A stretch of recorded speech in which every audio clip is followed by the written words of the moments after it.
আসসালামু আলাইকুম। প্রিয় অষ্টম শ্রেণীর শিক্ষার্থীরা কেমন আছো তোমরা সবাই? তোমরা ইতিমধ্যে সবাই আ পরীক্ষাটা দিয়েছো, অর্ধবার্ষিক পরীক্ষা হয়ে গেছে কমবেশ সবারই। তো আশা করি সবাই অনেক ভালো পরীক্ষা দিয়েছো। তবে পরীক্ষা দিতে গিয়ে তোমরা এতটুকু অবশ্যই বুঝতে পেরেছো যে তোমাদের আ কোথায় দুর্বলতা আছে, কোথায় ঘাটতি আছে এবং এটা আরো বোঝা যাবে ভালো যখন রেজাল্ট দিবে। তো যাই হোক আমাদের কিন্তু এই যে অষ্টম শ্রেণী অর্থাৎ আ ২০২৬ সালের অর্ধেকটা সময় কিন্তু শেষ। আর আছে বাকি অর্ধেক সময়। আসলে বাকি অর্ধেক সময়ও নাই আমাদের হাতে। আমাদের হাতে তোমরা ধরে রাখবা সর্বোচ্চ কতটুকু সময় আছে? ৪ মাস সময় আছে। কতটুকু ধরবা? ৪ মাস সময় আছে। আমাদের হাতে মাত্র ৪ মাস সময় আছে। এই ৪ মাসে আমাদেরকে কিন্তু বিশাল আ একটা পড়া কিন্তু পড়তে হবে। কারণ এই যে ৪ মাস তোমার বাকি আছে, এই ৪ মাসের উপরে ডিপেন্ড করে তুমি ফিউচারে কেমন করবা? অর্থাৎ নবম, দশম শ্রেণীতে কেমন করবা? ঠিক আছে? এইটা একটা গেল। আরেকটা হচ্ছে তোমাদের এখানে বৃত্তি পরীক্ষা উম অনেকে দিবা। অনেকে কি বেশিরভাগই তোমরা বৃত্তি পরীক্ষাতে অংশ নিতে চাচ্ছ। সো সবারই একটা আশা থাকে যে আমরা অষ্টম শ্রেণীতে একটা যেন বৃত্তি পাই।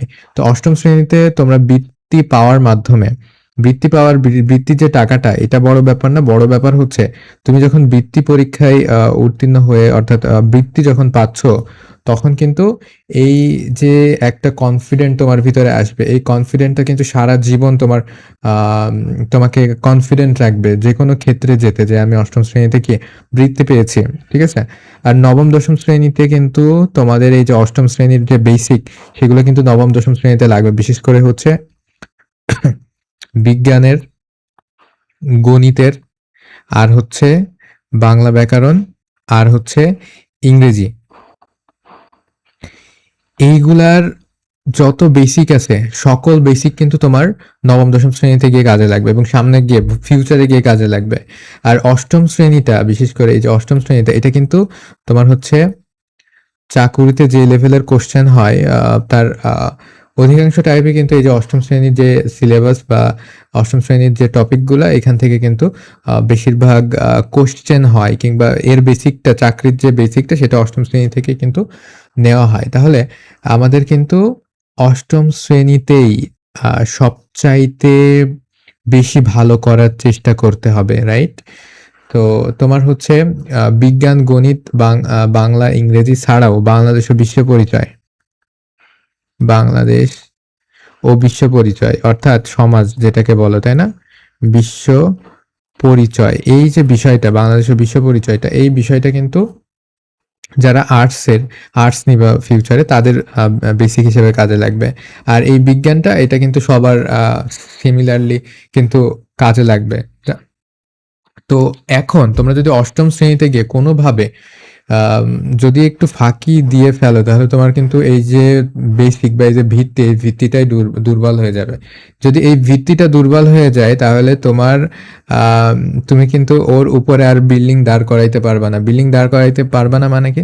তার মানে ফিউচারের সবই নড়বড় হয়ে যাবে। ফিউচারের যতগুলো সেক্টর, সকল সেক্টরই কিন্তু নড়বড় হয়ে যাবে। সো অষ্টম শ্রেণীতে তোমরা যদি ফাঁকি দাও তাহলে সারা জীবন কিন্তু ওই ফাঁকে পড়ে থাকবা।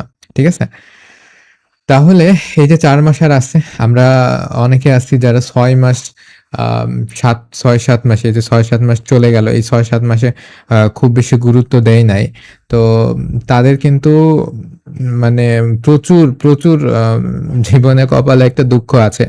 তোমরা এই যে কথাগুলো, এই কথাগুলো এখন হয়তো বুঝবা না। কিন্তু কিছুদিন পর অবশ্যই বুঝতে পারবা যে আসলে যে কথাগুলো বলতেছি সেগুলো আসলে কেমন। কারণ আমরা কিন্তু তোমাদের জায়গাটা পার হয়ে আসছি এবং আমরা দেখছি সবাইকে দেখছি চারপাশে।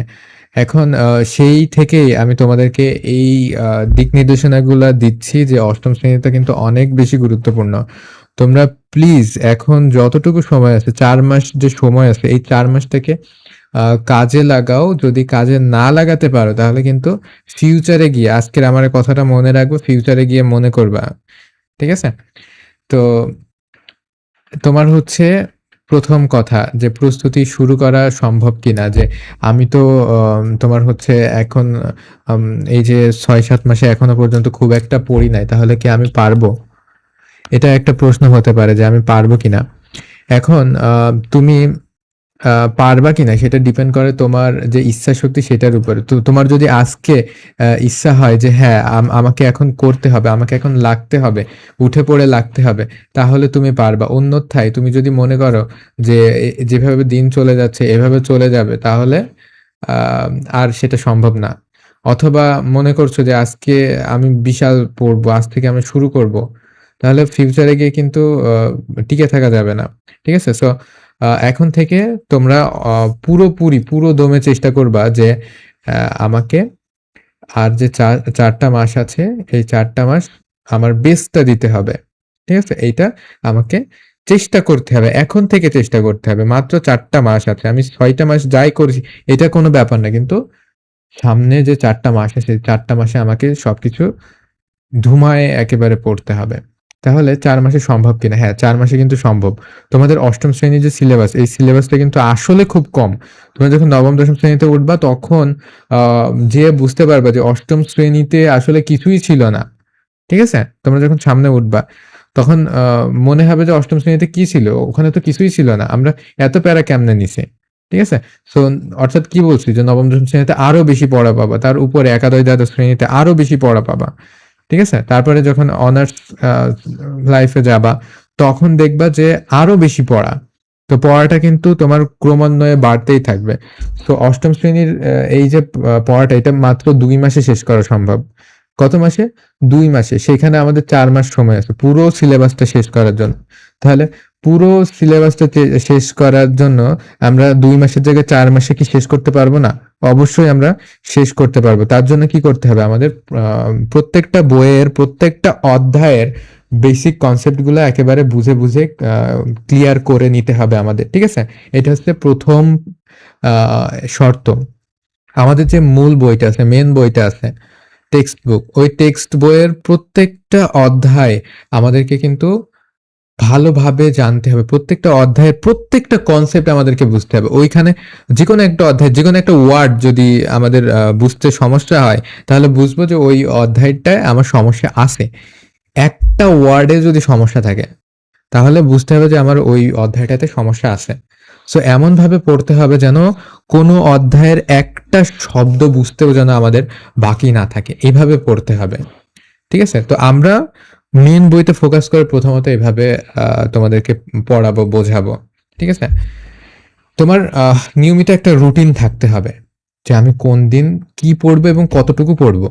এই এতটুকু কিন্তু তোমার প্রত্যেক দিনের জন্য থাকতেই হবে, রাখতেই হবে। প্রত্যেকদিন ন্যূনতম কিছু একটা তোমাকে শেষ করতে হবে। ন্যূনতম ২ টা বিষয়ের ২ টা অধ্যায় আমি শেষ করব। এই যে ছোট্ট একটা প্রয়াস এটা যদি নিয়মিত তোমার থাকে, তাহলে তুমি ২ মাসের ভেতরে কিন্তু পুরো, পুরো সিলেবাসটা কিন্তু শেষ করতে পারবা। ঠিক আছে? আচ্ছা, আর আমাদের গৃহ পাঠশালায় তো অবশ্যই সেভাবে গাইডলাইন দেওয়া আছে যে কোন দিন কি পড়বা, কতটুকু পড়বা এভাবে কিন্তু গাইডলাইন দেওয়া থাকবে। আর একাডেমিক এবং বৃত্তির প্রস্তুতি একসাথে নেওয়া সম্ভব কিনা? এটা অনেকের মনে হতে পারে যে আমি তো ৮ম শ্রেণীর ফাইনাল পরীক্ষাতে ভালো করতে চাই। আবার আমি একটা বৃত্তি পরীক্ষাতে অংশ নিয়ে বৃত্তি পরীক্ষাতেও ভালো করতে চাই। এটা সম্ভব কিনা? আ তোমার দেখো বৃত্তি পরীক্ষা কিন্তু আলাদা কিছু না। ঠিক আছে? মোটেও আলাদা কিছু না। এখানে আলাদা কোনো স্পেশালিটি কিচ্ছু নাই। তুমি যদি একাডেমিকে ভালো করো, তুমি বৃত্তিতে ভালো করবা। তুমি যদি বৃত্তির জন্য প্রিপারেশন নাও, তোমার একাডেমিক ভালো হয়ে যাবে। বুঝতে পারছো? তার মানে একটা ভালো করলে, একটাই তুমি তোমার বেস্ট দিলে আরেকটা বেস্ট হয়ে যাবে। তুমি একাডেমিকে বেস্ট দাও তোমার বৃত্তিতে বেস্ট হয়ে যাবে। তুমি বৃত্তিতে বেস্ট দিবা, তোমার একাডেমিকেতে বেস্ট হয়ে যাবে। কারণ বৃত্তি পরীক্ষাতে তোমার হচ্ছে আ মিনিমাম ১০০ র মধ্যে কত রাখার চেষ্টা করতে হবে? ৯৫ প্লাস রাখার চেষ্টা করতে হবে। ৯০ প্লাস আ হইলে এনাফ, কিন্তু ৯৫ প্লাস রাখার চেষ্টা করতে হবে। ঠিক আছে? এটা হচ্ছে বিভিন্ন উপজেলায় বিভিন্ন রকম কিন্তু হতে পারে। হ্যাঁ? আ কারণ দেখা যাচ্ছে কোনো এলাকা তোমার হচ্ছে অনেক ভালো ফলাফল করে প্রত্যেকবার। কোনো এলাকা সেটা করে না। এর উপর বেস করে বললাম। তাহলে তোমার হচ্ছে বৃত্তির প্রস্তুতি এটা নেওয়ার জন্য, ঠিক আছে, এটা নেওয়ার জন্য বৃত্তির প্রস্তুতি নেওয়ার জন্য তোমাকে একাডেমিকটা ভালো করতে হবে, কিংবা একাডেমিকের জন্য তোমার বৃত্তি প্রস্তুতি নিলেই হবে। অর্থাৎ একে অপরের পরিপূরক, যে কোনো একটাতে তুমি যদি ফোকাস দাও আরেকটা অটোমেটিক্যালি হয়ে যাবে, এটা আমার গ্যারান্টি। ঠিক আছে, তুমি একাডেমিকে তুমি 100%-এর ফোকাস করো, তুমি বৃত্তি পেয়ে যাবা। তুমি বৃত্তিতে 100%-এর টার্গেট করো, তোমার একাডেমিকে একদম টপ, অর্থাৎ রোল 1 তুমি পাবা ক্লাস 9-এ যে। ঠিক আছে, তুমি একাডেমিকে 100%-এর চেষ্টা করো, তুমি বৃত্তি একটা পেয়ে যাবে, ট্যালেন্ট পুলি বৃত্তি তুমি পেয়ে যাবা। তার মানে কি বুঝলে? এটা আলাদা কিছু না। একাডেমিক তোমার পড়াশোনা কিংবা বৃত্তির জন্য পড়াশোনা, এটা আলাদা কিছু না। কিন্তু অবশ্যই কি করতে হবে? ভালোভাবে পড়তে হবে, ভালোভাবে প্র্যাকটিস করতে হবে, ভালোভাবে তোমার নিয়মিত নিজেকে যাচাই করার মধ্যে রাখতে হবে যে আজকে আমি কতটুকু পড়লাম, কি পড়লাম, এটা আসলে ঠিক আছে কিনা। হ্যাঁ, তো সফল হতে গেলে তোমাকে কি করতে হবে? আচ্ছা, বৃত্তি পরীক্ষায় সফল হওয়ার জন্য তোমাকে কিছু শর্টকাট ট্রিক্স জানতে হবে, যাতে তুমি খুবই অল্প সময়ের মধ্যে অনেক উত্তর যেন করতে পারো তার জন্য। ঠিক আছে, তোমার হচ্ছে আম, নিয়মিত কি করতে হবে? ম্যাথ প্র্যাকটিস করতে হবে, নিয়মিত ম্যাথ প্র্যাকটিস করতে হবে। বুঝতে পারছো? তোমার যত ভুল ত্রুটি আছে, যত ভুল হয়েছে আমাদের গৃহপাঠশালা অ্যাপের মধ্যে কি আছে, কে কোথায় কতটুকু ভুল করলো, কার কোথায় দুর্বলতা আছে, এটা কিন্তু আমাদের গৃহপাঠশালা অ্যাপই তোমাদেরকে বলে দিবে যে এইখানে তোমার সমস্যা, এইখানে তোমার দুর্বলতা। ঠিক আছে, আর এখানে আমাদের নিয়মিত একটা গাইডলাইনের উপরে আমরা কিন্তু এগোনোর চেষ্টা করব। নিয়মিত গাইডলাইন বলতে যে কোন দিন কি পড়তে হবে, কতটুকু পড়তে হবে। আমরা 4 মাসের জায়গায় আমরা 2 মাসে কিভাবে সিলেবাসটা শেষ করতে পারি। প্রথমে আমরা বইয়ের কনসেপ্ট পড়বো, তারপরে আমরা সৃজনশীল পড়বো, তারপরে আমরা এমসিকিউ পড়বো। হ্যাঁ, এইভাবে কিন্তু আমাদেরকে এগিয়ে যেতে হবে, অর্থাৎ আমাদের প্রত্যেকটা ক্ষেত্রে আহ, আমাদেরকে ভালো করতে হবে। তবে আমি বলি যে তুমি যদি মেন বইটা ভালো করে পড়ো, তাহলে কিন্তু তোমার সার্বিক প্রস্তুতিটা খুব ভালোভাবে কিন্তু হয়ে যাবে। মেন বইটা ভালো করে ফোকাস দিয়ে পড়ো, প্রত্যেকটা কনসেপ্ট খুব ভালোভাবে বুঝে বুঝে পড়ো। কনসেপ্ট তুমি যদি 100% ক্লিয়ার থাকো, তাহলে তোমার এমসিকিউ আলাদা করে পড়ার কোনো দরকার নেই। আমি গ্যারান্টি দিচ্ছি, তোমার যদি কনসেপ্ট 100% ক্লিয়ার থাকে, তুমি এমনিতেই এমসিকিউতে খুব ভালো করতে পারবা। এটা এটা একদম গ্যারান্টেড কথা। ঠিক আছে, তো তোমাকে কি করতে হবে? তোমাকে শুধুমাত্র যে মেন বইটা, এটা এটা একদম যেন নিশ্চিত করে ফেলতে হবে যে আমি মেন বইয়ের 100% কনসেপ্ট আমার ক্লিয়ার। কিভাবে বললাম যে 100% ক্লিয়ার? কেমনে বুঝবো? তোমার মেন বইয়ের যদি কোনো একটা শব্দ যদি পড়তে বাকি থাকে, তাহলে আমরা কি বলবো? যে তোমার ওই কনসেপ্টে এখনো পর্যন্ত দুর্বলতা আছে। যদি কনসেপ্টে এখনো পর্যন্ত দুর্বলতা থাকে, তাহলে তোমার প্রস্তুতিতেও পুরোপুরিভাবে ঘাটতি আছে। ঠিক আছে, আর এই যে বললাম সৃজনশীল এমসিকিউ, এগুলো আলাদা করে আসলে পড়া লাগে না। ঠিক আছে, আমিও কখনো আলাদা করে পড়ি নাই, কখনো গাইড বই টই কিনে আমি দেখি নাই যে কেমন সৃজনশীল থাকে, সৃজনশীল কেমন কি, কিচ্ছু দেখি নাই। শুধু তোমাকে সৃজনশীলে উত্তর করতে জানতে হবে। আমরা তোমাকে শিখাই দেবো যে সৃজনশীলের উত্তর কিভাবে করতে হয়, তাহলে তাহলে সব পারবা। আর তোমার হচ্ছে এমসিকিউ তো এমনিতেই পারবা, বইয়ের কনসেপ্ট 100% ক্লিয়ার হলে এমসিকিউ একদম দুধ ভাত হয়ে যাবে। ঠিক আছে, তো তোমরা এখন প্রথম যে ধাপ, প্রথম ধাপে প্রত্যেকটা মেন বই, অর্থাৎ প্রত্যেকটা টেক্সট বই খুব ভালোভাবে পড়ে শেষ করতে হবে। এটা হচ্ছে প্রথম ধাপের কথা। দ্বিতীয় ধাপে গিয়ে আমরা একেবারে প্র্যাকটিসে নেমে পড়বো। এমসিকিউ কিভাবে প্র্যাকটিস করতে হয়, বা এমসিকিউ কিভাবে সলভ করতে হয় অল্প সময়তে, শর্টকাট ট্রিক টেকনিকের মাধ্যমে। তারপরে তোমার হচ্ছে সৃজনশীল উত্তর কিভাবে করতে হয়, জাস্ট এতটুকু জানতে হবে যে উত্তর কিভাবে করতে হয়। তোমার আলাদা আলাদা ভাবে অনেকগুলো সৃজনশীল পড়ার কোনো দরকার নেই। তোমার মেন বইটার কনসেপ্ট 100% ক্লিয়ার থাকলে, সৃজনশীলটা উত্তর করতে পারলে, তোমরা যে কোনো ধরনের সৃজনশীল খুব সহজেই উত্তর করতে পারবা। এখন দেখি যে অনেক স্টুডেন্ট আছে প্রচুর পরিমাণে পড়ে, কিন্তু তারা সৃজনশীলে উত্তর করতে পারে না। অবশ্যই ওখানে সৃজনশীলের ঘাটতি আছে। টিচারদের দরকার যে এই ঘাটতিটা আগে পূরণ করার। সো আমি যেটা বলবো যে তোমরা বৃত্তি বা একাডেমিক এই দুইটাকে আলাদাভাবে দেখো না। প্রত্যেকটাই ইম্পর্টেন্ট, এবং প্রত্যেকটাই একই সাথে আমরা এগিয়ে যেতে পারবো। আমরা একাডেমিকে 100% ভালো করলে অটোমেটিক বৃত্তি পেয়ে যাবা। বৃত্তিতে তুমি যদি বৃত্তির প্রিপারেশন নাও, তাহলে তোমার একাডেমিকটাও কমপ্লিট হয়ে যাবে। ঠিক আছে? তো যেকোনো একটা করলেই ২ টা হয়ে যাবে। এটা আলাদা কিছু না আসলে।